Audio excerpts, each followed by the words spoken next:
How to deal with irritants. Piliin po natin kung alin sa mga puntong ito ang bagay na i-apply natin sa buhay, kung sino ang dapat na pag-applyan ito, at kung paano. How do you deal with irritating people? Yung mga tao na ang inyong tahimik na pag-isip ay ginugulo, ang inyong direksyon ay inililigaw, mga tao na pagka pumapasok sa inyong buhay, nawawalan kayo ng saya, ng sigla, at nagkakaroon kayo ng gulo. Avoid them. Napakahalaga na iwasan ang ganitong mga tao. Proverbs 4:14-15. Do not set foot on the path of the wicked or walk in the way of evil men. Avoid it. Do not travel on it. Turn from it and go on your way. At kung maiko-consider po natin na something not good but something evil, yung ginagawa ng mga irritating persons, then we should avoid their evil paths. Mabuti naman at maluwag naman ang mundo at marami naman tayong choices kung paano iiwas. At kung hindi natin maiwasan ang mga taong ito physically, kung minsan ay kasama natin sa opisina, kasama natin sa bahay, we can avoid them emotionally. We can avoid them spiritually.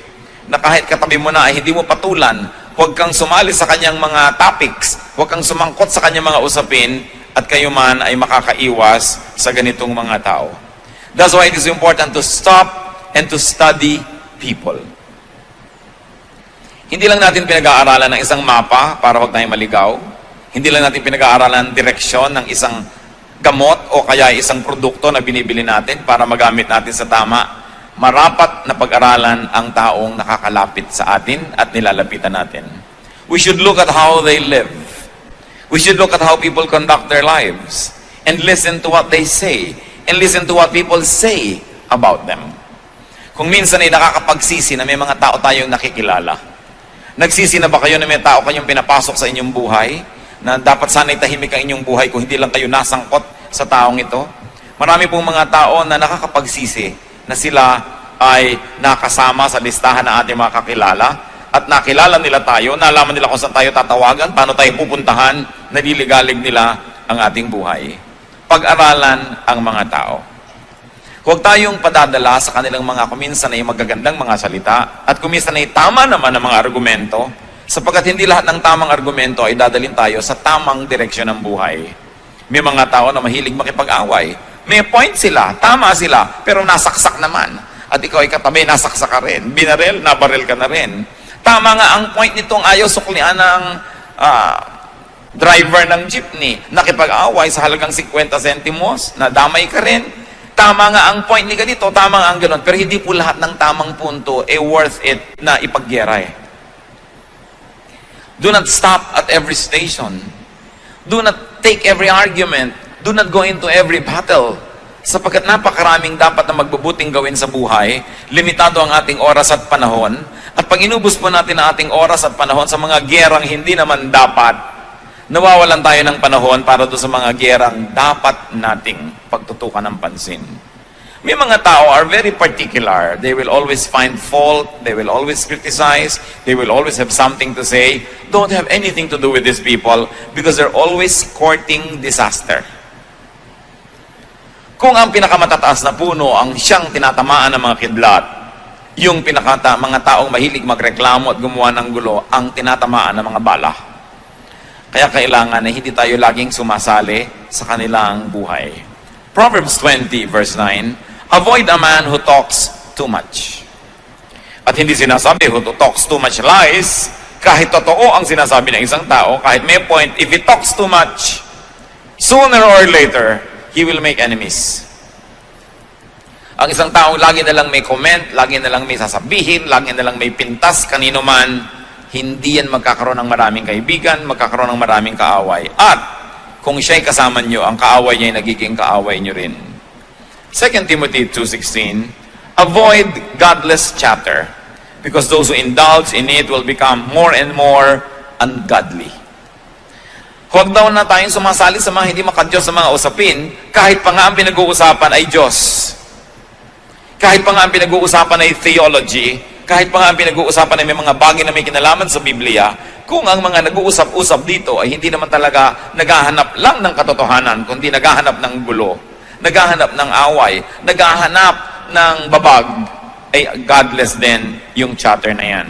Tulad ng binabanggit sa Titus 3:9, which obviously is referring to religious talk. People who talk about religious issues. But avoid foolish controversies and genealogies and arguments and quarrels about the law, because these are unprofitable and useless. Law na yung pinag-uusapan, law of God, law of tradition, law of custom, law of the people. Sabi, huwag kayong sumali sa lahat ng mga kahangalang mga pagtatalo. Walang mabuting idadulot sa inyo yan. Bakit po ba tayo nag-aaral ang salita ng Diyos? Di pa upang maging mapayapa ang ating buhay? Upang tayo ay magkaroon ng mga magmamahal sa atin at mamamahal? Upang tayo ay patuloy na rumunong, hindi para maging marunong lamang at i-display ang dunong na yon, kundi para tayo ay maging maunawain sa mga mangmang, upang maging mapagpatawad tayo sa nagkakamali, at upang magkaroon tayo ng kagandahang asal, maging polite tayo, that our ways may be polished, our attitudes may be corrected, and our manners impeccable, or be made impeccable. But what happens when you argue on religious grounds and reasons, but you display bad behavior? That you only quarrel and fight. Tama nga halimbawa ang yung theology, pero ang behavior nyo, disobedient naman to authority. Tama nga halimbawa ang argumento mo ay pagpalagay ng tama, pero ang pamamaraan mo, nananaksa ka ng tao sa kanyang likuran. Wala kang utang na loob sa mga nakatulong sa'yo. Nagiging rebellious ka sa mga leaders mo. What's the point na natuto ka? Rebellion was the sin of Satan. Hindi natawag si Satan na ignorant dahil marami siyang alam. Hindi siya natawag na wrong ang kanyang mga approaches at ang kanyang mga premises, pero ang paraan niya, sinusuwag niya ang Diyos. Sinusuwag niya yung dapat sana iginagalang niya. At alam niyo po, even in religious circles, there are many people, natuto lang ng konti, susuwagin ang kanilang Bible study teacher. Umaaten ng Bible study, hindi naman para matuto, para i-display ang kanilang alam, ipahiya ang teacher, at pasikatin ang sarili. Umaaten ng mga churches, hindi upang magpasakop at mag-improve ang character, kundi upang maghanap ng babag, patunayang mas magaling siya kaysa sa preacher o sa pastor. Yan ang mga dapat na iniiwasang kausapin. Avoid foolish controversies.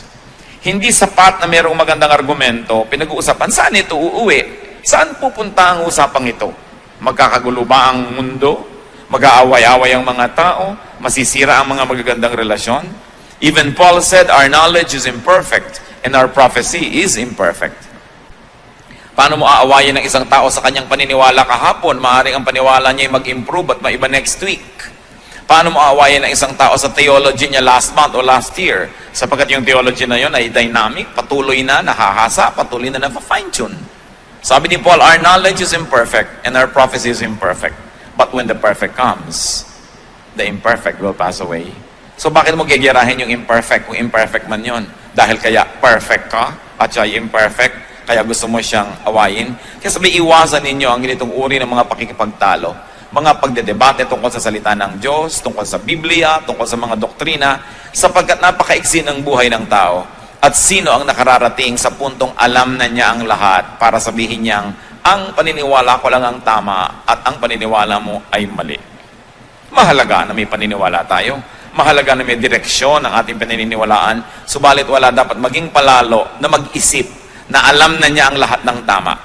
Therefore, dapat na siyang makipag-away sa mga taong hindi ganun ang kanilang mga pananalig. The Bible itself says, avoid foolish controversies. So avoid people who always and often get into trouble. Avoid people who always get into quarrels, who are involved in many bickerings. Kaya kung minsan, nagka-girlfriend ka na bungangera at palaaway, nadadamay ka. Inaway niya isang babae, yung boyfriend ng babaeng yun, inaway ka rin dahil ikaw ang boyfriend niya, gumulo ang buhay mo dahil sa babaeng ito. Kung minsan naman, tahimik na tahimik ang babae, ang naging nobyo mo ibasagulero, mahilig makipag-away, nadadamay at nadadamay ka. Proverbs 12:26, a righteous man is cautious in friendship, but the way of the wicked leads them astray. Ang taong matuwid ay maingat sa kanyang pakikipagkaibigan. Sapagkat pag tayo nagiging kaibigan ng sino man, ang ating resources ay nagiging resources niya. At kuminsan nyo lang ating presence ay nagiging lakas ng loob niya para mag-isip na marami siyang kakampi. Kaya hindi agad-agad ibinibigay ang pakikipagkaibigang malalim, lalo pa nga sa mga taong mahilig, manggulo at mangaway. How else do we deal with irritants? Learn from them. Turn every disadvantage to an advantage. Having an irritant in your life can be a disadvantage, but it can also be a source of an advantage. Learn from what they do and the result of their deeds. If P then Q, if I did this, then this is the result. Matuto tayo sa mga ginagawa nila, nagiging bunga ng mga pinagagagawa nila. And learn from what they say about you. Pag meron po mga nagsasabi ng lahat ng uri ng mga masasakit, mga di magaganda mga salita laban sa atin, ang una nating itatanong, is it true? Totoo ba ang sinasabi niya? Or is it partially true? Or is it completely true? At depende sa kalakihan ng katotohanan na yon, doon nyo lamang ibase ang inyong reaksyon. Kung totoo, pasalamat kayo at nadinig nyong muli ang totoo because the truth sets free. Because sometimes you can hear the truth about yourself from the mouth of your critics. Even from the mouth of your enemies. Kimisan yung mga taong nagmamahal sa atin, mga kaibigan natin ay nabulag na yan sa ating mga kapintasan, tinanggap na nila, minahal na nila tayo, so hindi na tayo matutuwid. Pero pag nakinig ka sa mga sinasabing kapintasan mo ng isang kaaway, lalo totoo, ang totoo noon ay magpasalamat ka at naaalala mo ang mga katotohanan hindi maganda tungkol sa iyong sarili, may benefit din yon. Bagamat masakit. Si David, yung kanyang commander na si Joab, siya ay kinriticize. David was criticized by his commander because David had a son, Absalom, who rebelled against him and who fought his army. At nung napatay ng army ni David yung anak niyang si Absalom, ay pinagluksa ni David si Absalom, nagtampo ang kanyang hukbo. Sabi niya, at sa lagay pala, ipinagluksa niya yung kalaban natin na naman napatay natin. So mamabutihin pa niya na tayo ang mapatay ng anak niya na lumalaban sa kanya dahil ipinagluksa. True or not, valid or not, sumama ang loob ng kanyang mga hukbo at kinriticize ni Joab ang kanyang hari na si David. That kind of criticism was valid because the point being raised by these people was valid also. So what's important? Listen, study, and observe everything. Tingnan natin, bukas ang ating mata. Sabi mo, itong kasama ko na to, saan niya ako dadalhin? Itong kaibigan ko na ito, itong groupmate ko na ito, itong aking kabarkadang ito, saan niya ako dadalhin? No? Observe anything. Matthew 24:32, now learn this lesson from the fig tree. As soon as its twigs get tender and its leaves come out, you know that summer is near. So pati mga ginagawa ng isang halaman, lumalabas man dahon niya o hindi, ay dapat bantayan sapagkat ay maraming kahulugan at maraming relevant sa buhay ng tao. Kaya dapat inoobserbahan. At kung halaman na hindi naman niya kaya maglakad, ay inoobserbahan, lalo ang tao na pwede maglakad, pwede magbuhat ng kanyang kamay laban sa inyo, pwede mag-convince sa inyo at dadaling kayo sa mali. Obserbahan lagi ang isang tao. Hindi lahat ng tao na napagkatiwalaan na natin ay patuloy na dapat pagtiwalaan. Kahit sa mga organisasyon. Maraming mga tao magsisimula, malinis ang hangarin, malinis ang gawa, malinis ang pamamaraan. Subalit oras na siya ay napagkatiwalaan na, di man niya balak nung una na maging marumi, sapagkat pinagkakatiwalaan na hindi na siya naitutuwid, hindi na siya nababantayan, hindi na siya na-check, nagsisimula na siya ngayong maging marumi. At hindi natin alam na yung palang taong ito na pinagtiwalaan natin nung araw dahil malinis ang pamamaraan ay ubod na pala niya ng dumi, pero patuloy pa rin natin pinagtitiwalaan dahil sinusukat niya doon sa dati na nating nalaman noon pa na nagbago na palang matagal na at hindi na pala siya yon. Kaya pati ang pinagtitiwalaan natin ay patuloy nating nire-review kung dapat pagtiwalaan, anong degree ng pagtitiwala ang dapat. Kaya nakikita nyo kami sa inyong mga corruption sa mga opisina, corruption sa mga pamahalaan, corruption sa negosyo, corruption kahit saan. Nung una, wala naman eh. Nagtiwala ka na ng tiwala sa iyong katiwala, yung pala naging katiwaldas na. Nagkatiwala ka na ng tiwala sa inyong bantay, naging bantay sa lakay na pala ito. Sapagkat ang tao ay pwede magbago. At ang isang nakakalungkot, pati ang Diyos, nung tinignan niya ang mundo, nung simula sa Genesis, ay nalungkot siya. Sabi niya, ba't nga ba ang mga taong ito ay nalikha pa? Wala na silang alam, wala na silang inimbento, kundi mga kaguluhan at mga kasalanan at mga karumihan. Bata man at hindi nyo bantayan ng lagi, sa unay tama ang ginagawa niyan, pero pag nalaman niya hindi nyo binabantayan at may ginagawa siyang isang kabalbalan, tapos hindi siya naitutuwid at napapalo, gagawin niya ng gagawin hanggang palalayan ng palala. Isa mang kahera na hindi ino-audit, sa unang araw ay malinis, sa pangalang araw, sa pangatlong araw, pag nakakasampung araw na yun, o 10 buwan na hindi ino-audit, ang dami na pala niya na ginagawang hocus-pocus, debit, credit, kupit ang nangyayari. Kaya ang mga tao, mga kapatid, lagi nating chinecheck. Kahit asawa, okay, naniwala na ako nang naniwala sa kanyang pasya dahil ang track record laging tama. Pero ito bang magiging pasya na niya na ito ay tama? Dapat ko pa rin reviewin. Hindi tayo dapat na mawalan ng pagbabantay. Because the devil prowls around like a roaring lion seeking someone to devour. Nag-aantay ng pagkakataon. Tatandaan natin ang mga problema ay hindi laging nandun sa simula. Subalit sa ating pagwawalang bahala, lumalaki ang mga yon. So review, what is the effect on you of the people around you? Anong effect ng inyong kaibigan, ng inyong kabarkada, ng inyong mahal sa buhay? Proverbs 24:32, I applied my heart to what I observed and learned a lesson from what I saw. Kuminsan ang nakakalungkot, maraming mga tao habang sila ay nasa poder ng magulang, ang dami nilang reklamo tungkol sa kanilang magulang. Hindi sila natutuwa sa ugali ng magulang nila. Ang magulang nila ay masungit, ang magulang nila ay maramot, ang magulang nila ay ganito, ang magulang nila ay ganon. Pero, nung naging mga magulang na, ganon din sila. Inuulit lang nila ang mga kamalian ng mga magulang nilang dati nilang tinutuligsa nung sila yung mga anak na nagdurusa. Because we never learn from what we see. Because we never learn from the mistakes of people around us. That's why it is important to be observant. And the Bible is light on our path that says, don't walk this way, walk here, walk that way. Nakikita na natin napakarami mga nangyari sa mga taong gumawa ng ganito, ang naging bunga ay ganun. Tapos ganun pa rin ang gagawin natin. Hindi ganun din ang magiging bunga. Observe. What else do you do with people who irritate you? Well, ignore them. Especially if their issue, their concern, especially if they do not pose imminent danger or real threat to life, to safety, to property, or to your well-being. Kung dal-dal-dal-dal lang, hayaan nyo na, palampasin nyo na. Ang chismis ay namamatay pagka hindi sinasagot. Humahaba lang yan pag sinagot nyo. Parang tennis, nagpukol sa inyo ng bola, hindi nyo naman pinalo pabalik, di walang babalik. Magpupukol uli yan, hindi nyo uli pinalo, hanggang naubos na yung bola niya, tama na. Pero habang pinapalo niya, ibabalik niya, pinapalo nyo, binabalik niya, ang tagal ng laro. At ganon ang mga away. May sasabihin si ganon, magko-comment ka, makakarating naman sa kanya, ko-comment siya, hindi na matapos-tapos. Ignore them, especially if they do not pose real threat. 1 Corinthians 6:7, the very fact that you have lawsuits among you means you have been completely defeated already. Why not rather be wronged? Why not rather be cheated?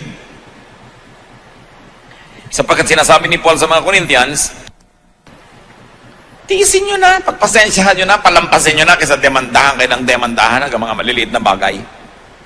Ikagastos pa kayo sa abogado, nahirapan pa ang loob nyo, nag-away pa kayo.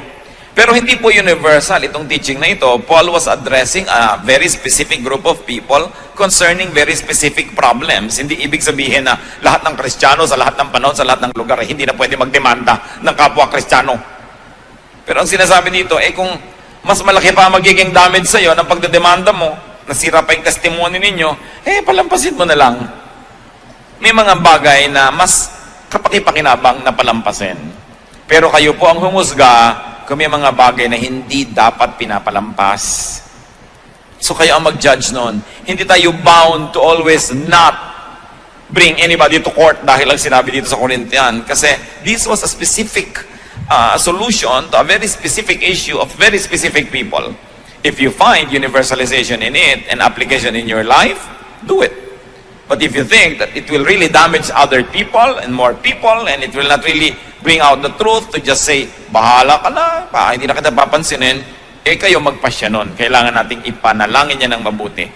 Kung minsan naman kasi, yung pagod natin sa pakikipaglaban, eh higit mamang mahal kaysa doon sa premyo ng pananalo.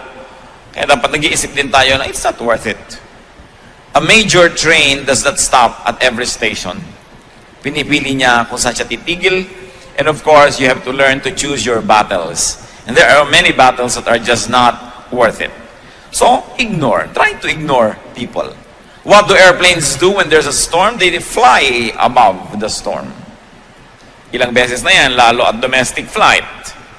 Hindi naman sobrang tumataas yung mga aeroplano. Kung may masamang panahon, sasabihin ng kapitan, oh, fasten your seatbelt, there is a turbulence or there is a storm and we're going to fly high above the storm. Tatandaan po ninyo mga kapatid, magulo lang ang himpapawid habang malapit sa lupa. Madali lang bumagsak pag malapit ka sa lupa. There is a certain distance from the ground wherein you will not even fall dahil hindi ka na hinihila ng gravity. Kaya mga astronaut, lumulutang-lutang na sila kung saan sila naroon, tinuturuan silang paano kikilos ko ikay hindi nahuhulog at lumulutang ka lang.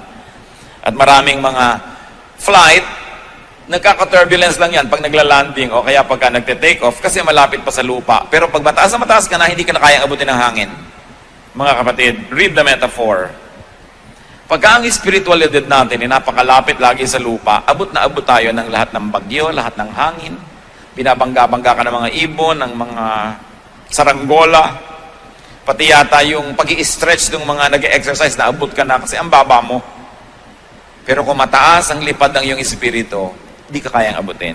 Hinahayaan mo lang sila sa babang magkagulo, tahimik ka at payapa, tulad ng mga himpapawid na malayo sa lupa. When people are vexing, when people are always talking, and when people are always making trouble, fly above that storm. Have a space in your heart that cannot be reached by any kind of talk or trouble or intrigue. Then you can have peace wherever you go. Kung ang atin pong kapayapaan ay iaasan nyo sa kabutihan ng tao, hindi kayo magkakaroon lagi ng kapayapaan dahil maraming tao ay hindi mabuti. Kung ang kapayapaan natin ay iaasan nyo na kayo hindi pinagwiwikaan ng masama, hindi chinichismis, hindi pinipintasan, eh saan kayo pupunta para mangyari yan? Pero kung ang inyong kapayapaan ay nakaasa sa inyong pananalig sa Diyos, sa inyong pagkakilala sa inyong sarili, at sa inyong marunong na pagpapasya na nagsasabing, hindi ako paaabot ng ganon-ganon na lamang, lalo sa tao lamang na ito, tahimik ang inyong kalooban. Peace is something that you have inside of you. You must never depend on other people to hand it to you on a silver platter because they want your head on that silver platter. Huwag tayong umasa dyan. Proverbs 20 verse 3, it is to a man's honor to avoid strife, but every fool is quick to quarrel. Ang mga mararangal daw na tao at karangal-rangal kung sila ay umiiwas sa gulo. Pero ang mga hangal daw, madaling makilala, laging naghahanap ng gulo. Naghahanap ng argumento. Naghahanap ng debate. Naghahanap ng mga pagkakataon para mapatunayang magaling sila, na meron silang alam. Pero, tandaan nyo po, ang mga karunungang espiritual, ang tunay na dulot niyan sa buhay ay kapayapaan, kababaang loob, kabutihan, kagandahan ng asal, hindi kagaspangan, at hindi pagiging malaswa, o kaya hindi pagiging taksil, o kaya hindi pagiging walang utang na loob sa mga dapat tingnan at tanawan ng utang na loob. Yan ang karunungan ng mga hangal, gulo ang hinahanap. And even in religious circles, religious students or scholars or so-called theologians can also love to quarrel about teachings and ideas. And most of the time, they really only want to prove themselves. Kung minsan estudyante, inaawa yung teacher. Siyempre, sisikat ka. Kung inaway mo ba si aling tekla dyan sa kanto, ay sisikat ka. Pero subukan mong awayin, halimbawa, isang senadora o presidente o artista, nasa dyaryo ka agad bukas. Kung ikay naging kerida ng isang tricycle driver dyan na hindi kilala, na 3 beses ka nang nanganak, hindi ka pa napag-usapan. Pero kung naging kerida ka ng asawa ng isang sikat, napag-usapan ka na agad. Even in religious circles, people try to be popular and famous by picking up quarrel with those already well-known. So, hindi mo dapat bigyan ng pagkakataon. Marami pong mga tao, ganyan lang ang gusto sa buhay, magpasikat, patunayan na marami silang alam, at gusto nila sirain yung mga taong kinakainggitan nila. Yung mga taong gusto nilang maging, kung hindi nila matupad yon, hindi nila maging katulad, hindi nila madaig, sisirain nila yon, sapagkat yan ang kahulugan na mainggit. You want to destroy anything that is beautiful. I heard someone said, at natawa ako, sabi niya, don't hate me just because I'm beautiful. Baka gusto niyang sabihin niya sa mga nagagalit sa inyo nang walang dahilan, don't hate me just because I'm intelligent. Don't hate me just because I'm rich. Don't hate me just because I'm popular. Don't hate me just because you cannot be me. Pero marami pong ganong mga tao, huwag na lang patulan. And what do? How else do you deal with these irritating people? If you must, if you absolutely must answer them softly. Sumisigaw sila, huwag kayong sumigaw. Nagagalaiti sila, huwag kayong manggalaiti. Kasi pag pareho na lang kayo, di pareho lang pala kayo. Kailangan iba yung inyong behavior. Impeccable. You must be like a pond without blemish on its face. You must be the picture of serenity. And only through that imagery, people around you will say who the foolish one is and who the wise one is. Proverbs 15:1, a gentle answer turns away wrath, but a harsh word stirs up anger. Tandang-tanda ko yung minsan na may nag-aaway na magkapatid, galit na galit ang ate. Sabi ng kapatid na bata, pasensya ka na kasi tanga ako. Ano pa ang pwede mong sabihin? Inamin na. Pero pag pinagpilit mo, hindi, tama ako, balikat, hindi matatapos, pasensya ka na dahil tanga ako. Tapos ang usapan. Ngayon, nasa sa inyo na kung totoo nga ba yun o hindi. Pero hindi ka naman siguro ganon kung napakaganda lang yung paraan, natigil ang awayan, hindi ka talaga kulang sa karunungan. Marunong ka. Pero para kang kawayan na sa lakas ng hangin ay yumuyuko para di mabali. Bakit ka lalaban sa hangin na ubod naglakas? Hindi yumuko ka. Meron ba namang matapang na lumilipad ng mga bala sasalubungin mo? Siyempre yuyuko ka dahil may bala. Kailangan marunong tayo ng ganong uri ng pamamaraan. Kahit aso, di ba ayaw mong magalit sa'yo? Bakit mo gugustuhin na ang tao ay magalit sa'yo? So galit na nga siya, sasagot ka pa ng mas nakakagalit sa kanya. Kahit pamali siya at binaril ka niya at namatay ka, nakulong pa siya, pero patay ka na rin. So bakit mo gagalitin ng isang aso? So kung maaari mga kapatid, huwag nyo rin gagalitin, lalo na ang isang tao. Lalo, galit na nga siya. Pag galit na, huwag nyo na salubungin. Kahit pa kayo tama, magigilang pareho kayong mali at the end of the day. Because maglalabanan kayo ng palakasan ng boses, palakasan ng katawan, mamaya talagang physical battle na yan. Through a kind answer, you take the wind from their sail. Mawawalan sila ng dapat labanan. So, do not deal with an enemy when very angry. Either the enemy is very angry or you are very angry. It's not the time to settle scores. It's not the time to deal with an enemy. It's not the time to answer a difficult question. Because angry people suffer from momentary craziness. Nagkakaroon ng imbalance ang utak. And people become at least temporarily insane when they are very mad. At masisira ang lahat ng ating diskarte. Pag galit na galit ang tao, huwag niyong harapin. Pag galit na galit kayo, huwag kayong humarap. Magpalipas ng panahon. Ecclesiastes 7:9, do not be quickly provoked in your spirit, for anger resides in the lap of fools. Yan daw, nakakandong sa mga hangal, yung pagka mainitin ang ulo, pagka magagalitin. Anger resides in the lap of fools. So a wise person will not be easily provoked. Pinoprovoke ka na nga, hindi mo pa pinapatulan.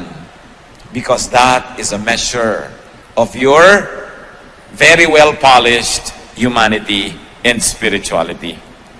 At kung minsan ginawang ka ng masama, dahil pinatulan mo at masama na rin ang iyong ginawa, nauna siya, nahuli ka, ang nakakalungkot nun, ikaw pa ngayon na nagsosorry.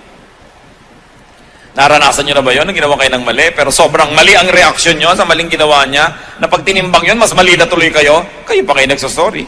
Samantalang kayo yung unang nasaktan at unang ginawa ng mali. So, avoid having to say sorry by not doing anything you will be sorry for. How else do you deal with irritants?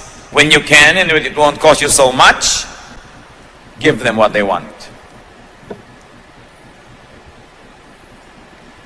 So, inggit na inggit ka sa buhok ko, halika! Sa'yo na tong buhok ko. Gustong-gusto mo ang ganito ko? Sa'yo na. Yun naman, kung hindi naman kayo sobrang malulugi, bigay nyo na. Matahimik. Kasi kung minsan mas mahal pa yung lumalabang kayo, bigay nyo na. Romans 12:30, if your enemy is hungry, feed him. If he is thirsty, give him something to drink. In doing this, you will heap burning coals on his head. Now, let's explain this. Ng mga naglalagablab na baga at pagkainit-init na mga uling. No? Akala nung iba, sige, sadistahin mo, lagyan mo siya ng baga sa ulo. Alam niyo po, wala namang araw, nung araw, walang posporo. Ang bahay ng mga Israelites dapat laging may apoy. Kasi pag magluluto sila, sila kukuha ng apoy. So dapat laging may apoy yung kanilang maliit na lamp. Okay? Kaya isang malaking kapintasan ng isang nanay ng tahanan na ang kanyang ilawan ay namatay dahil naubusan ng langes. Kaya ang description doon sa babae sa Proverbs 31, yung kahangahangang babae, her lamp does not go out at night. Diba? At saka yung sinabi yung mga foolish virgins na ubusan ng langes ang kanilang ilawan, napakalaking kapintasan. Ngayon sabi, kung ang iyong kapitbahay ay kumakatok sa'yo, nangihiram ng baga ng kalan mo, dahil yung kalan niya ay nanlamig na't namatay na, magluluto siya. Alam niyo naman kasi yung baga, hipan nyo lang yan, lagyan nyo ng mga kung ano-anong mga tuyong mga dahon-dahon, mag-aapoy na uli. Sabi, may kailangan pala siya, ibigay mo and you will heap burning coals on his head. Because people carried their baggage on their heads, no, in the olden days, and they usually would bring a broken pottery or broken jar on their head. Doon mo ngayon ilalagay yung hinihingi niyang baga. So you will heap burning coals on his head. Hindi para mainitan siya. Ang ibig sabihin nito is not to torture your enemy. Ito ay quotation kasi from Proverbs 25, verses 21 and 22. But it means, make them grateful. Okay, may kailangan siya. Ibigay mo. May tatanawin siyang utang na loob sa'yo. So, sinong panalo? Di ikaw. Naabala ka, bumangon ka, binigyan mo siya ng mga baga, nabawasan yung baga mo, pero ano ba naman yun? Meron ka pa naman natira sa bahay mo. Ibigay mo kailangan. Sa isang matinong oras niya ng pag-iisip, matatanto rin niyang may utang na loob siya sa'yo. So, ibigay mo kung kaya mo rin lang ibigay. Pero pag-aralan nyo rin, kasi may mga tao na pag binigyan nyo ng kamao, kakainin hanggang sikon nyo. Merong ganon. Wala, kahit sa mga itinuturo natin ng mga ganito, nasa Bible verses, hindi ibig sabihin you will apply to everybody every time. Gagamitin nyo ng utak nyo kung kailan ko ba ito i-apply. Kasi may mga tao na hindi nyo dapat bigyan ng kahit ano dahil sasandal na sa inyo. Iaasa na ang buong buhay nila sa inyo. Minsan nyo lang tulungan ng pang-enroll isang SEM hanggang mag-PhD yan sa inyo nahihingi. No? May mga ganong klaseng tao, sinusuri nyo yan at pinag-uusapan natin ng general application ito sa general types of people. But very special people need special study and special treatment. How else do you deal with irritants? Turn them into friends. The best way to beat an enemy is to turn him into a friend. So, intelligent people will always try to win their enemies so that they can become friends.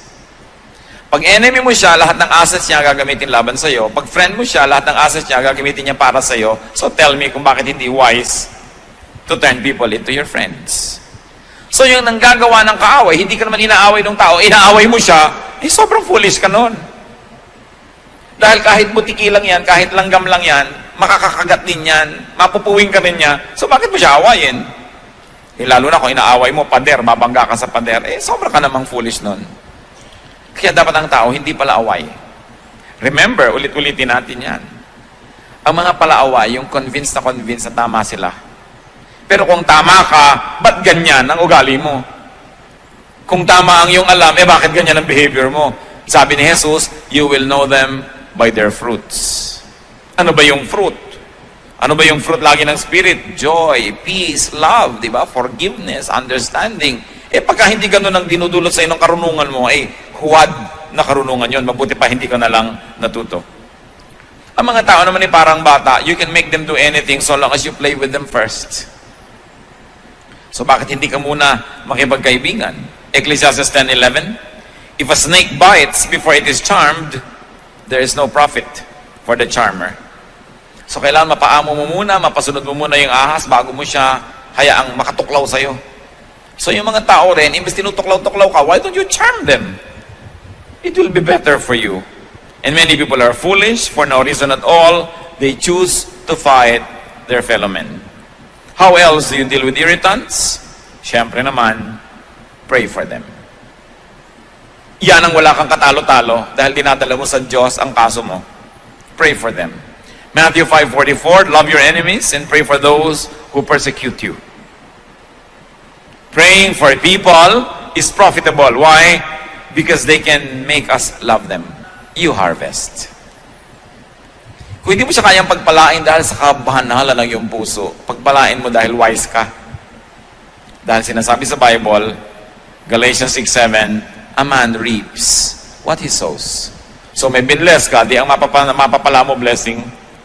May inaway ka, may kinurse ka, di ang mapapala mo curse din. So be wise. Kaya ngayon ang aaway is a mark of foolishness.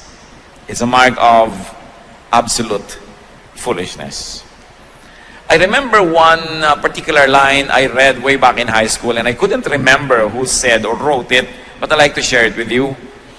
Do not bother yourself about a fair or stormy weather. Squalls or wind must sometimes whistle around. When people live together, some will smile and some will frown, but you need not mind them. Travel on as best as you can. Take them as you find them. Huwag niyong hayaan na ang inyong kaligayahan ay maging bihag ng ugali ng iba. Na kung pangit ang kanila ugali, ay lulungkot na kayo. Kung mawawalan kayo ng sariling orbit, mawawalan kayo ng sariling kapayapaan sa buhay. Decide to be happy. Decide to be peaceful in spite of the irritants around us. Think of people who irritate you. Think of people who bother you and anger you, and apply to them ang mga pinag-usapan natin. Piliin nyo kalin ang pinakabagay, avoid them, learn from them, ignore them, answer them softly, give them what they want, turn them into friends, pray for them, bless them. Alin man dyan, hindi kayo mapapahamak. At dapat nating isipin, baka naman tayo ang irritant sa buhay ng iba. Magdamag na natin pinag-usapan kung paano tayo ginugulo ng iba, baka naman tayo ay nakakagulo rin sa ating kapwa. Aming Diyos, siyasatin niyo po kami. Kung paano po kami nakikitungo sa mga nanggugulo sa amin. At lalong-lalo, siyasatin mo kami kung kami ang nakakagulo sa iba. Tendency na namin, Panginoon, na laging sisihin ng iba kaysa sa sarili namin. Ibunto ng lahat ng sisi sa bakuran ng iba kaysa akuin namin yung mga dapat naming akuin. Siyasatin niyo po kami, ipakita niyo sa amin kung kami may nakakainis. May ugali ba kami na nakakagulo, kakasira sa iba? O kaya naman, Panginoon, kung kami talaga ang laging ginugulo, ituro mo sa amin how to deal with them. Magbulay-bulay tayo mga kapatid, yumuko sa presensya ng Diyos. Marami